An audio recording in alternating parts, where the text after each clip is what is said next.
The hopefuls for future stardom were revving up at Brands Hatch this morning for Sunday's grandiose sounding Cellnet Formula 3 Super Prix. Leading the series so far, with 5 wins to his credit, is Andy Wallace from Oxford. So when did he first get involved with motor racing? Well, my first experiences of racing was as a spectator about 9 years old. My father used to take me to watch the races. So from that early age, I decided that's really what I want to do. So I carried on watching until I was about 15 years old, and then I did a racing school course at the Jim Russell School at Silverstone, and I still wasn't put off by that. So I continued. I bought my own car and managed to find a little bit of sponsorship to run it, and it's just really stemmed from there. And 7 years on, I'm sitting in the car now.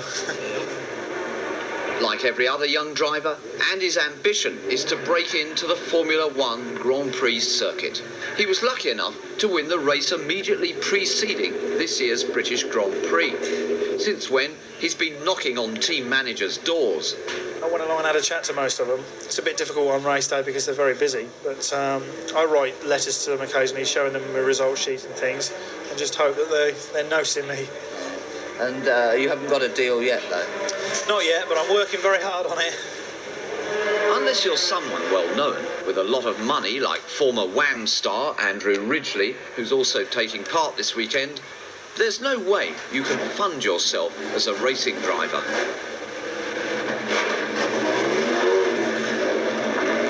That's right. Well, it hasn't cost me a lot of money. It's cost all my sponsors a lot of money.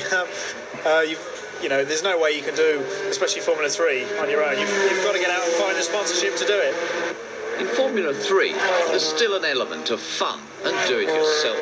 61-year-old London cabbie Ronnie from Clapham even has his own stylish form of sponsorship.